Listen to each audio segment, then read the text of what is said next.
al cuarto episodio de esta semana con Albert, sección de videojuegos. Esta semana quiero hablar de varias noticias que han salido antes de iniciar el programa como tal, digamos, las diferentes secciones. La primera noticia de la que quiero conversar esta semana es acerca de Nintendo. Nintendo ha decidido no presentarse o no tener su conferencia previa al E3 este año. Ahora bien, ¿qué significa esto? Bien, lo primero que tengo que decir es que particularmente estoy bastante descontento con la política que ha seguido Nintendo últimamente desde que sacó la Wii U. La última consola, digamos, fuerte de Nintendo desde el punto de vista técnico fue la GameCube, que era más poderosa que la PlayStation 2, quizás un poco menos que la Xbox, pero era una consola, digamos, consona con los tiempos que corrían. Sin embargo, después de allí, Nintendo decidió pasar al formato Wii. Ahora bien, la Wii es verdad que vendió muchísimo, es una consola que tiene grandes juegos, yo la tengo particularmente con muchos de los juegos principales.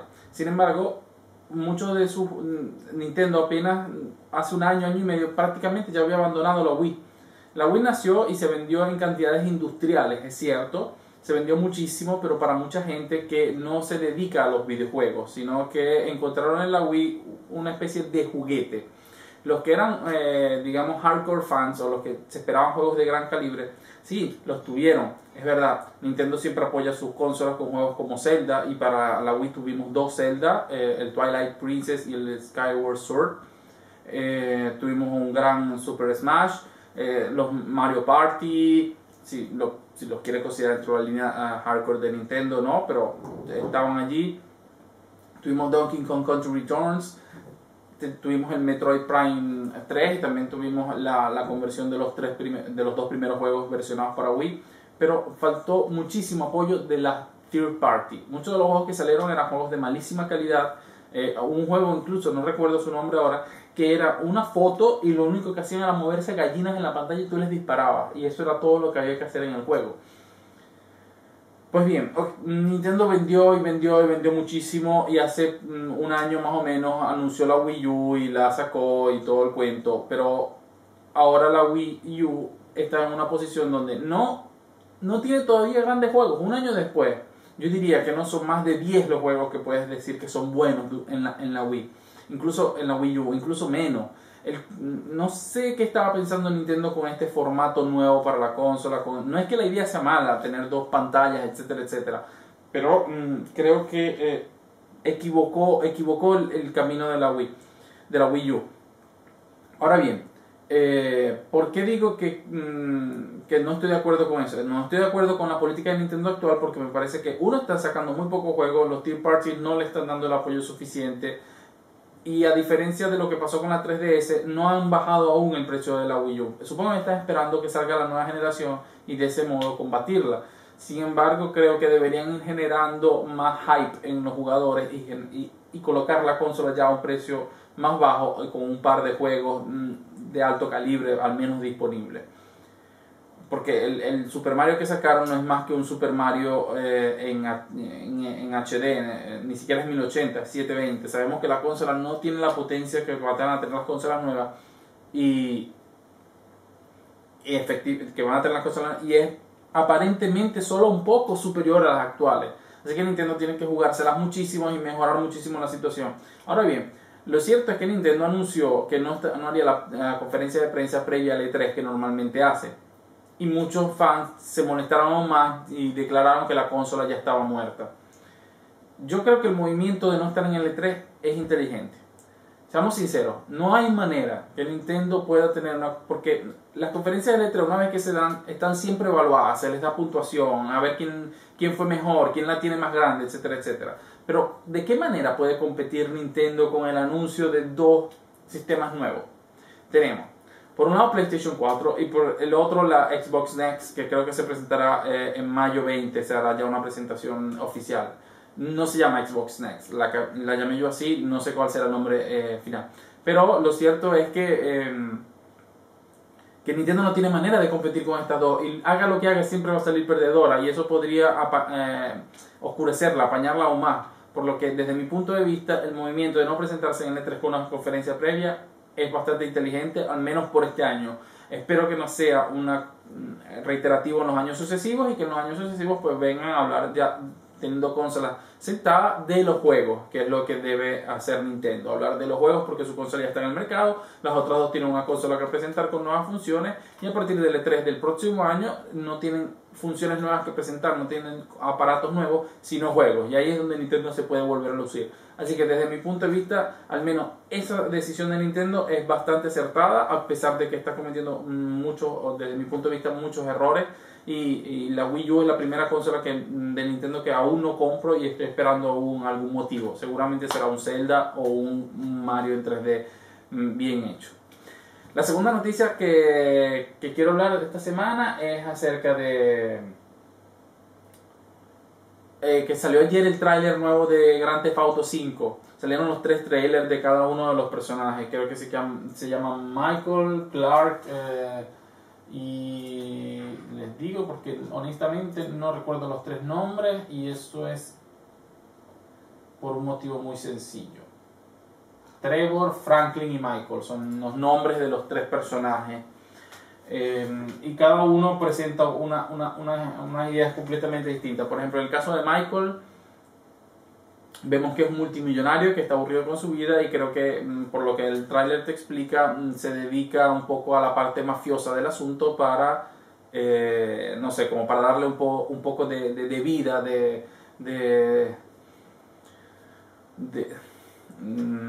exciting, un poco de acción a su vida, digámoslo de alguna manera. Luego tenemos a Franklin, que parece ser la típica historia del muchacho de barrio negro que no tiene oportunidades y que quiere salir de donde está metido, pero sin embargo es muy difícil y para ello comete crímenes, quizás para reunir el dinero para poder dejar sabido porque está obligado por la pandilla. Y la última historia es la de Trevor, que aparentemente es un drug dealer, es un vendedor de drogas que pues probablemente su vida está dedicada a eso, a despachar drogas, vender drogas y seguramente se ve envuelto en otros casos. Lo cierto es que durante el trailer se ven algunas partes, si te fijas bien, donde se interlaza la historia, por ejemplo, de Trevor con Michael. Hay una parte donde está Michael y parece que Trevor lo va a visitar y la familia no quiere que sus hijos tengan contactos con él. Así que bueno, los 3 trailers están presentados, los pueden encontrar tranquilamente en YouTube. Yo no los coloco aquí porque no creo que hay 1000 fuentes donde pueden conseguirlo. Aquí mismo en el otro lado.net pueden conseguirlo, que es una de las páginas que visito, con algunas de las informaciones que da. Ahora, ¿por qué quise hablar del trailer disculpe? ¿Por qué quise hablar del trailer de Grand Theft Auto? Bueno, lo primero es que efectivamente es uno de esos juegos que todo el mundo está esperando como loco. Yo no soy particularmente fan de la saga porque no me encuentro, no sé cómo decirlo, no me encuentro a gusto con los juegos sandbox. Son muy grandes, siento que no hay una guía, que me pierdo y termino por no jugar el juego sino hacer otras cosas y al final no lo termino. Entonces eso me descontrola un poco. Prefiero los juegos que tengan un poco más una guía, no estilo Final Fantasy XIII donde presiona adelante, botón y terminaste. Más estilo Uncharted, o si tiene que ser un poco juego abierto, podríamos decir que más al estilo quizás Borderlands, que tiene un poco de sandbox y al mismo tiempo hay una guía un poco más clara. Pero lo cierto es que quería hablar de este tráiler también porque yo no sé ustedes, pero a mí el tráiler son todas cinemáticas, o yo no veo a la PlayStation 3 y a la Xbox 360 moviendo gráficos de esa calidad. Quizás Rockstar ha logrado optimizar su motor hasta el punto que el juego de verdad se ve así. Yo no lo sé, pero a primera no me convence que sean los gráficos de verdad del juego. Si son así, gracias a Rockstar, pues está haciendo un trabajo genial. Además que este Grand Theft Auto, debo decir que me llama la atención más que cualquier otro porque parece tener una cualidad más cinemática, más de cine, ¿no? Y hay muchas escenas que parecen tener más cargadas de acción y parece mucho más interesante. Hay paisajes que de verdad son preciosos, hay unos de unas montañas mientras va una especie de avión biplano y se ve esta montaña y parece que también puedes llegar en bicicleta, otras cosas. Entonces los escenarios se ven espectaculares y me llama la atención eso de este Grand Theft Auto, la posibilidad de exploración que te da, ¿no? Y de sitios tan dispares y no solo la ciudad. Así que bueno, como les digo, no soy gran fan de la saga, pero este Grand Theft Auto particularmente me llama muchísimo. Así que bueno, veamos de qué está hecha Rockstar y veamos si esos gráficos de verdad son los que muestran son de verdad del juego, son simplemente cinemáticas. Pasando de tema, los juegos que estoy jugando esta semana, bueno, como les dije, estaba jugando el Resistance la semana pasada, les había comentado que había ya empezado con ese y bueno, estoy casi por terminarlo, así que probablemente para el próximo episodio les estaré comentando un poco. Y otro juego que jugué, como les digo, no siempre juego juegos nuevos, me gusta dedicarme, es este. Soy Lego Indiana Jones The Original Adventures, las aventuras originales. Soy un fanático total de la saga Lego y este es uno de mis favoritos. Uno, porque me gusta mucho Indiana Jones, creo que el personaje es bastante carismático. De segundo, el juego es muy divertido y es uno de esos juegos donde te enfocas en conseguir absolutamente todo. Es uno de esos pocos juegos que de verdad me dediqué a sacar cada uno de los secretos, a pasar los niveles una y otra vez, porque es muy divertido. Los juegos de Lego siempre me han gustado mucho. Este es uno de mis favoritos. Ya he terminado este y he terminado el de Star Wars de Complete Saga, la saga completa que venía para la PlayStation 3. Decir que este está tanto para Xbox 360 como para PlayStation 3, así como el de Star Wars. Estoy jugando también ahora los de Harry Potter, pero los llevo bastante cortos, bastante crudos, así que por ahora no. Pero este sin embargo lo terminé completo. Es un juego que recomiendo, además porque se puede jugar a 2 personas, si es para jugar con alguien, un niño digamos. Nunca mueres en el juego, por lo que no hay tanta frustración. Vas desbloqueando personajes nuevos que tienen nuevas habilidades que te permiten recorrer nuevamente un mundo y encontrar cosas nuevas. Y luego hay muchos secretos que vas comprando con todos los Lego. Además que es muy divertido ver cuando explotan las cosas de Lego y te agarras todas las piecitas y vas acumulando puntos. También cuando construyes las cosas y vas armando, que ves al personaje como arma, como las piezas de Lego. Además que yo soy un fanático de Lego, tengo algunas de sus figuras, luego se las haré ver, tengo de la colección del Señor de los Anillos, del Hobbit, así como de Marvel, no, de la DC, disculpen, tengo algo de Lego, siempre me ha gustado mucho y he empezado a coleccionarlos poco a poco, digamos que es un vicio bastante caro, además que ya tengo el de los videojuegos y el de las películas. Entonces, bueno, yo les recomiendo este juego. Además, es una de las últimas cosas que vemos con el sello de LucasArts. Y creo que los de Telltale hicieron un gran trabajo con la saga de Legos Indiana Jones. No les recomiendo la segunda parte de este juego porque de verdad es un juego aburrido, sacado de contexto. Rehicieron algunas zonas que no habían hecho en pero sin sentido. Este es bastante más fiel a la película, aunque evidentemente con cambios, pero el segundo juego fue, según mi opinión, un completo desastre. No se los recomiendo. Así que eso por ahora son los juegos que estoy jugando durante la semana. Ahora pasamos a la sección del juego indie de la semana. Como saben, cada semana intento recomendarles uno de esos juegos indie que son buenos juegos, que cuestan poco, que los pueden encontrar ya sea en páginas como ya sea en Steam, ya sea en GOG o tantos otros sitios, Gamersgate, etcétera, que dan estos juegos a costos de menos de 5 o 6 dólares y a veces en promoción los consigue hasta por $1, $2. Y el juego de esta semana que quiero comentarles es Lone Survivor. Lone Survivor es un juego programado exclusivamente por una persona, creo que su nombre es Brian, no lo recuerdo en este momento. Lo cierto es que es un juego, es una aventura de terror con gráficos de 16 bits, pero no gráficos de 16 bits al estilo Final Fantasy, que tenía una vista cenital, sino más una vista en 2D. Así, digamos, un poco como ActRaiser o como Mario, ves el personaje que se mueve en una vista en 2 dimensiones, con gráficos hechos a píxel. Ahora, ¿por qué recomiendo este juego? Bueno, este juego lo recomiendo porque uno, evidentemente, es un buen juego, si no, no lo estuviera recomendando, pero los motivos por los que lo hacen un buen juego es que el juego presenta una historia donde tú eres el único sobreviviente de una, digamos, de una enfermedad que se apoderó de la Tierra y tú eres el único sobreviviente. Llevas adelante esta aventura donde tú te mueves inicialmente por tu casa, encontrando ítems, agarrando los ítems y usándolos para ir abriendo nuevas zonas de la casa y para poder salir. Pero tú necesitas hacer varias cosas durante el juego. La primera es que esto, por ejemplo, la comida y los ítems que vas consiguiendo te permiten ir sobreviviendo día a día. Pero si tú no logras avanzar en la historia porque estás trancado y los días van pasando y evidentemente no vas descubriendo zonas nuevas, por lo que la comida va bajando y podrías llegar al punto de donde mueres. Entonces siempre estás tratando de avanzar, porque si te quedas atorado varios días en el mismo sitio, te mueres. Ahora tú dices, ¿cómo pasa el tiempo? Pues el juego tiene un medidor, digamos, de sueño, donde tú en teoría deberías dormir cada cierto tiempo, porque si no el personaje va teniendo alucinaciones que te hacen difícil saber qué es real, qué no, y te dificulta el juego.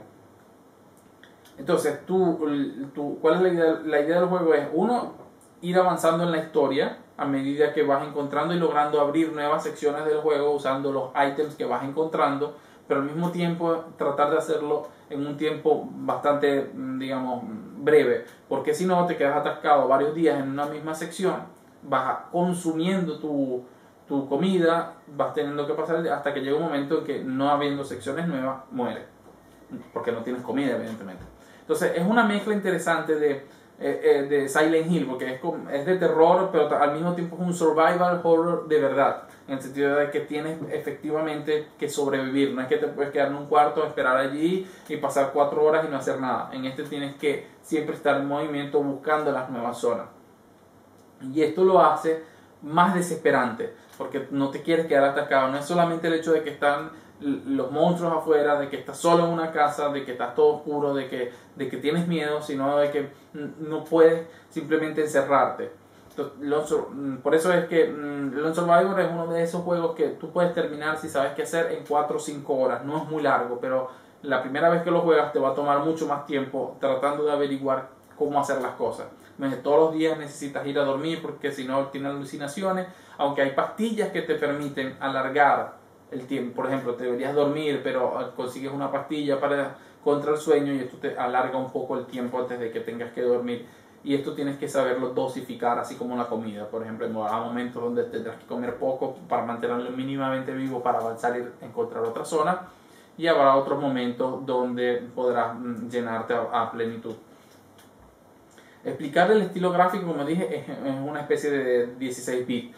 De todas formas, aquí en el video les colocaré el tráiler, así ustedes lo pueden ir viendo más o menos el estilo gráfico. Les digo, es un buen juego, fue programado enteramente por una sola persona. Yo les colocaré en el video el nombre porque en este momento no lo recuerdo. Y es un juego que se los recomiendo, de verdad es muy bueno, es muy entretenido y cuesta poco. Y bueno, está a punto de salir para la PlayStation 3 y la Xbox 360 en la Play Store o en el Market. Y creo que le agregó algunas cosas adicionales que la versión de PC no tiene. Si tienes PlayStation 3 o Xbox 360, espera que salga para tu consola. Si no, cómpralo en Steam, que lo puedes encontrar por bastante poco. Eso es todo por el juego indie de la semana. Y ahora quería pasar al juego retro de la semana. El juego retro de la semana es bastante rebuscado esta semana. Estuve buscando uno de esos juegos que jugué en mi infancia, que me gustó y que veo que es difícil y que es poco nombrado a veces, pero que para mí representó un gran juego. Cuando estaba joven me iba siempre a un negocio de quien ahora es mi madrina a comprar juegos. Ella sabía mi pasión por los juegos de aventura, pero me los terminaba y los compraba y me los terminaba tan rápidamente que a veces llegaba y no había nada que venderme, o sea, no tenía nada que darme. Entonces un día llegué y me dijo, llegó un juego nuevo, no es exactamente de lo que te gusta, pero me han hablado bien de él y yo no te voy a dejar que te lleves otra cosa ni que compres más nada hasta que te lleves este y lo termines. Ese juego fue Veil of Darkness.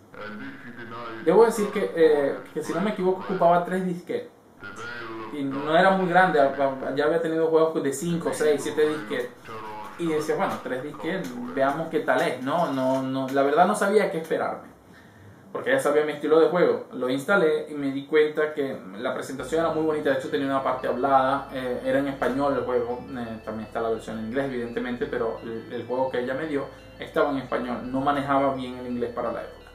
Entonces parte con un piloto creo que un piloto de cargo, que está pasando por una zona de Rumania cuando es golpeado y el avión cae. El avión cae y él queda como sobreviviente, y cuando despierta está en la casa en una casa de un pueblo con una chica que lo recibe. Y le cuentan la historia de que ellos son un pueblo que está maldito porque está el conde, digamos, el ente maligno de ahí los tiene prisioneros como sus prisioneros, y ellos no pueden escapar del pueblo donde hay una noche perenne. Y así se inicia la aventura de este personaje. Lo cierto es que no es una aventura de las tradicionales estilo Monkey Island, Indiana Jones, sino que es una aventura con una vista isométrica, es decir, desde 2/3, la ves un poco desde un ángulo, te mueves completamente con el mouse, y es una mezcla de aventura, RPG, acción en un mundo bastante abierto. No requiere que sigas un camino específico y tiene varios toques bastante interesantes. Por ejemplo, tu personaje se puede enfermar, tu personaje va a recibir digamos diversos estatus, y entonces hay hierbas y cosas que consigues durante el juego que te ayudan a quitarte eso. Al mismo tiempo tú tienes que ir hablando con los personajes que hay en el juego, igual escoger opciones, hablar e ir desarrollando la conversación. Durante la conversación va a haber palabras claves que tienes que recordar, porque hay momentos donde tienes que escribir. Efectivamente escribes lo que quieres decir. Claro, palabras, no frases enteras. Entonces es importante recordar esto, porque en algún momento, por ejemplo, para avanzar en el juego, al principio me quedé atascado porque tenía que pedirle fuego al barman, por decirlo, y entonces yo no sabía que tenía que escribir palabras, o no me había dado cuenta que tenía que escribir fuego, y me quedé un rato atorado allí hasta que probé la palabra fuego, y fue que el juego avanzó. Entonces durante el juego tu objetivo es destruir a este ente maligno. ¿Cómo lo haces? Pues hay una serie de requisitos, ¿no? Como tienes que encontrar su verdadero nombre, tienes que despertar el día, o sea, una luz muy especial, y son 5 o 6 requisitos antes de poderlo matar. Entonces, la cosa es que en el juego puedes morir también atacado y tienes la posibilidad de pelear. Hay posibilidad de acción, directa, no como Monkey Island donde todo clic y no hay posibilidad de morir. No, aquí puedes morir.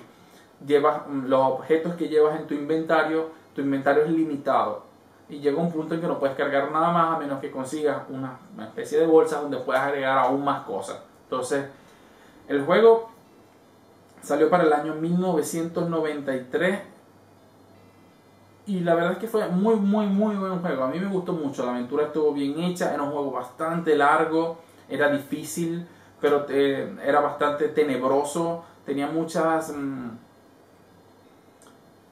digamos, muchos géneros mezclados en uno y crearon una gran aventura. Lamentablemente es un juego que no logro encontrar ni en GOG ni en ningún lado. No sé si aparentemente la casa que lo hizo no existe.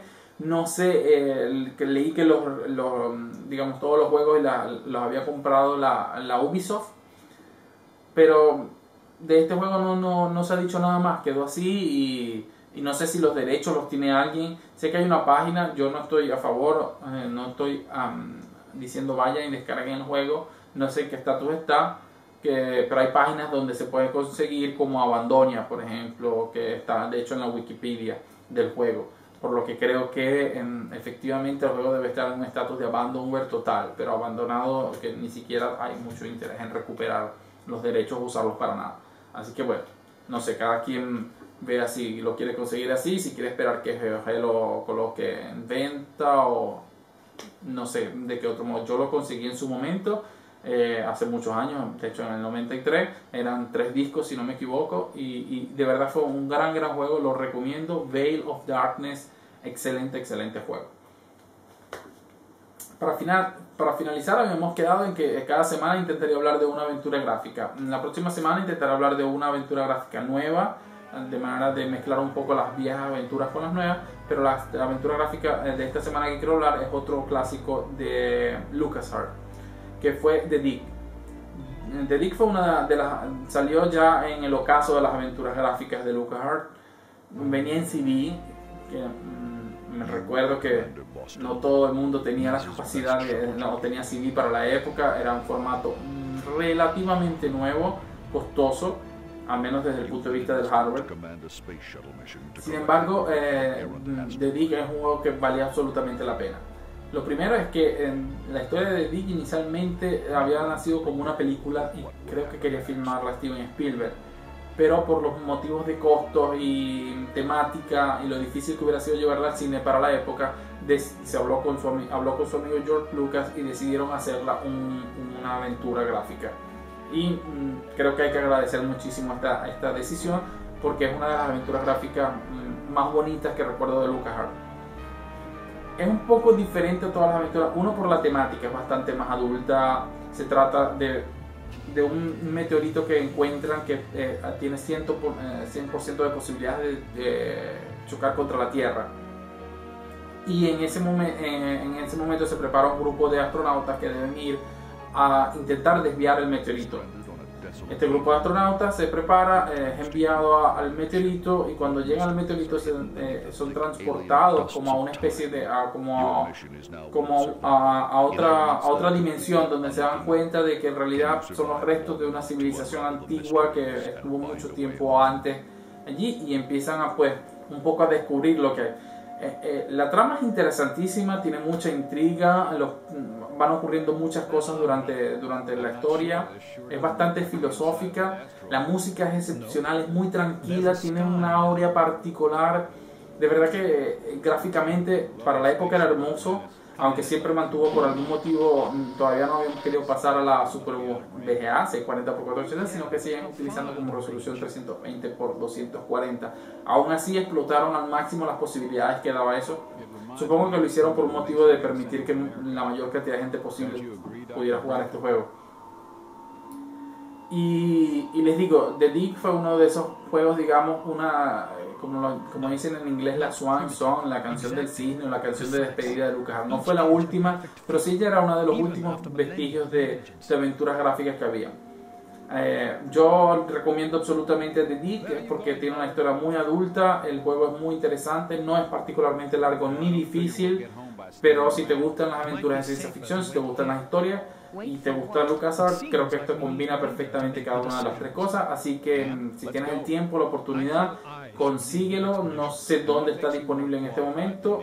The Dig, creo que hay un paquete que se vendía con varias ediciones de juegos de LucasArts y lo puedes encontrar tranquilamente. Así que bueno, esto es todo por esta semana, espero les haya gustado y nos vemos la semana que viene.